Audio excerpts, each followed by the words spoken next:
एक ऋषि जो कि पुराने आयुर्वेद और योग के विशेषज्ञ थे, एक नगर के बाहर अपनी कुटिया बनाकर रहा करते थे। एक दिन उनके आश्रम में उस नगर का सबसे अमीर व्यक्ति आता है। अमीर व्यक्ति देखने में कुछ बीमार सा लग रहा था। उसने आते ही ऋषि को प्रणाम किया और एक धीमी सी दर्द भरी आवाज में कहना शुरू किया, मुनिवर, मैं इस नगर का सबसे अमीर व्यापारी हूँ। मेरे पास धन दौलत की कोई कमी नहीं है, लेकिन मैं अपने शरीर से खुश नहीं हूँ। अक्सर कोई ना कोई बीमारी मुझे घेर ही लेती है, जिसकी वजह से सब कुछ होने के बाद भी मैं परेशान और दुखी रहता हूँ। तो क्या आप मुझे अपने आयुर्वेदिक ज्ञान के खजाने से कुछ ऐसे आसान और छोटे नियम बता सकते हैं जिनका पालन करके मैं एक स्वस्थ और निरोगी जीवन जी सकूं? ऋषि ने व्यापारी की बात को पूरे ध्यान से सुना और फिर कहना शुरू किया, आयुर्वेद में कहा गया है कि जिस व्यक्ति को हमेशा निरोगी और स्वस्थ रहना है, उसे अपने शरीर के वात, पित्त और कफ को हमेशा संतुलित रखना चाहिए। त्रिदोष आधारित शरीर है हमारा। कोई सी भी बीमारी केवल इन 3 दोषों की वजह से ही होती है, वात दोष, पित्त दोष और कफ दोष। जब वात बहुत बिगड़ जाता है तो 80 से ज़्यादा बीमारियां आती हैं। जब शरीर का पित्त बिगड़ता है तो 46 से ज़्यादा बीमारियां होने की संभावना बढ़ जाती है, और जब कफ बिगड़ जाता है तो 28 से ज़्यादा बीमारियां होती हैं। और अगर वात, पित्त और कफ तीनों बिगड़ जाएं तो शरीर में 148 से ज़्यादा बीमारियां हो जाती हैं। सर्दी, खांसी, जुखाम व दस्त से लेकर बड़ी से बड़ी बीमारियां भी केवल वात, पित्त और कफ के बिगड़ने से ही शरीर में होती हैं। इतना कहकर ऋषि थोड़ी देर के लिए मौन रहे और फिर कहना शुरू किया, भारतवर्ष के सबसे महान आयुर्वेदिक चिकित्सकों में से एक महर्षि बागभट्ट ने अपनी दोनों रचनाओं अष्टांग हृदयम और अष्टांग संग्रहम में शरीर की कार्य प्रणाली को समझाने और इसे स्वस्थ बनाए रखने के लिए 7000 नियम बताए हैं, जिनमें से 4 नियम जो कि शरीर के वात, पित्त और कफ को संतुलित रखने के लिए सबसे ज़्यादा जरूरी हैं, आज मैं तुम्हें बताता हूँ। तो तुम्हारे शरीर के वात, पित्त और कफ तीनों एक साथ संतुलित रहें, इसके लिए पहला नियम है कि खाना खाने के तुरंत बाद पानी नहीं पीना। महर्षि बागभट्ट कहते हैं कि खाना खाने के तुरंत बाद पानी पी लेना जहर पी लेने के समान होता है। व्यक्ति ने कहा, लेकिन क्यों मुनिवर? ऋषि ने कहा, हम जो कुछ भी खाते हैं वो हमारे पेट की एक जगह पर जाकर इकट्ठा हो जाता है, जिसे संस्कृत में जठर कहते हैं, या हिंदी में कुछ लोग इसे अमाशय भी कहते हैं। अब जैसे ही हमारा खाना जठर में पहुंचता है, इस खाने को पचाने के लिए जठर से अम्ल निकलता है, जिसे जठर अग्नि भी कहते हैं। अब यहाँ हमारा खाना अम्ल के माध्यम से जलता है, जिसे सरल भाषा में लोग पचना कहते हैं।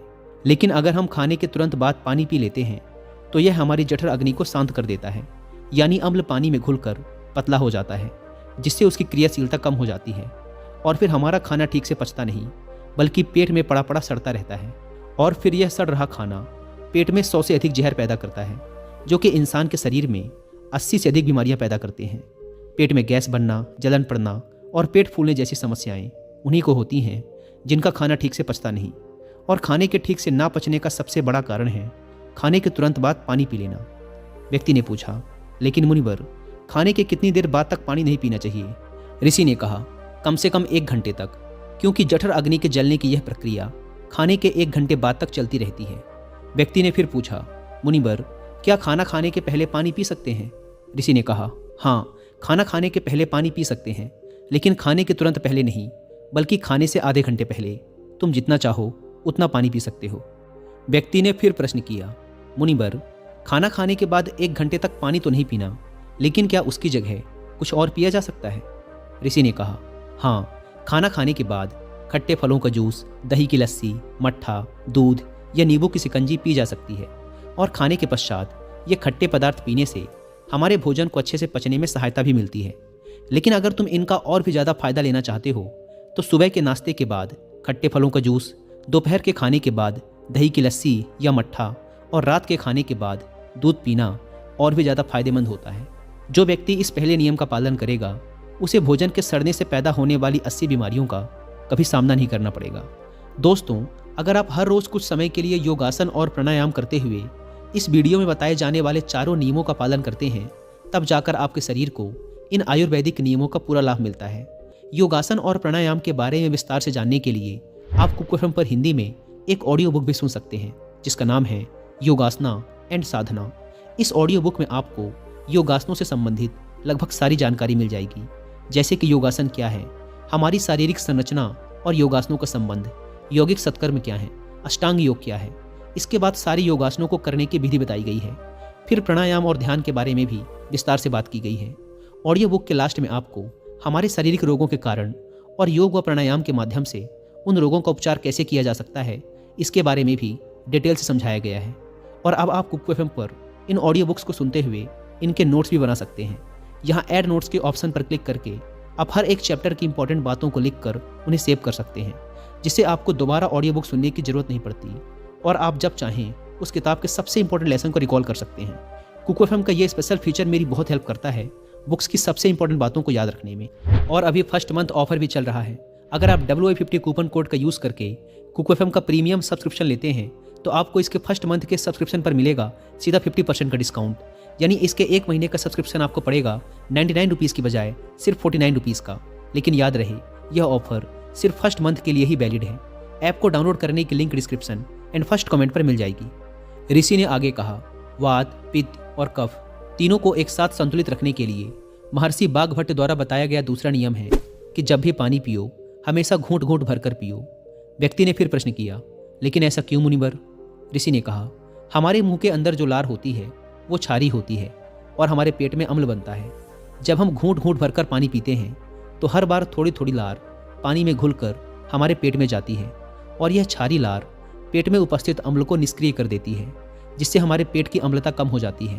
पेट में जलन की समस्या समाप्त हो जाती है और जिसके पेट में अम्लता नहीं होगी उसके रक्त में भी अम्लता नहीं होती और जिसके रक्त में अम्लता नहीं होती उसके शरीर का वात, पित्त और कफ तीनों संतुलित बने रहते हैं। और अगर संभव हो सके तो जब भी तुम पानी या कुछ भी पियो तो उसका हर एक घूंट अपने मुंह में रखकर जीभ के माध्यम से उसे कुछ देर के लिए अपने मुंह में घुमाओ और फिर उसके बाद उसे अंदर गुटको।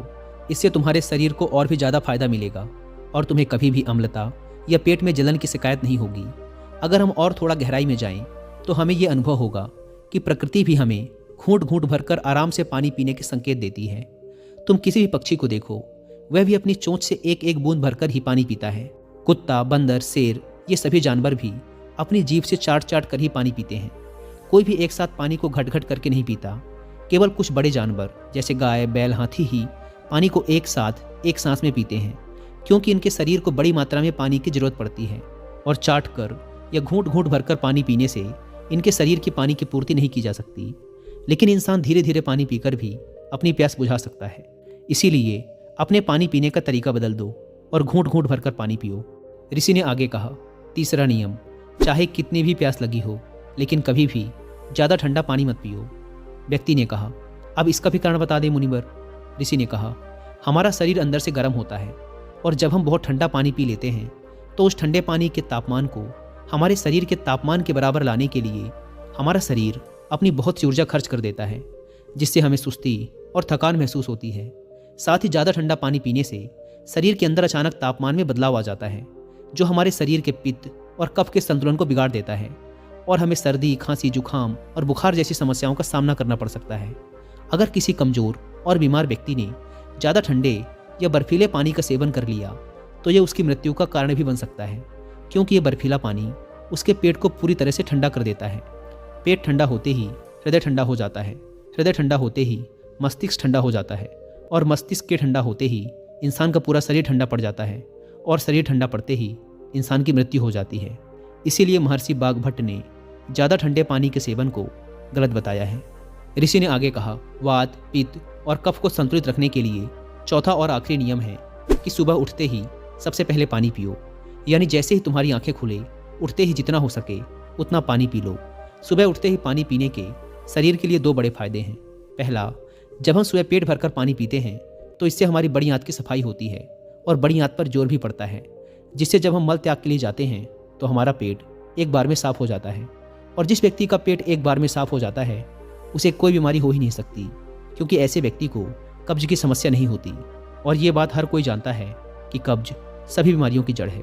और सुबह उठते ही पानी पीने का दूसरा फायदा ये है कि सुबह सुबह हमारे पेट में अम्ल की मात्रा सबसे ज़्यादा होती है और जब हम काफ़ी सारा पानी पीते हैं तो हमारे मुंह की लार, जो कि क्षारी होती है, वह पानी में घुलकर हमारे पेट में जाती है और पेट के अम्लीय माध्यम को उदासीन कर देती है।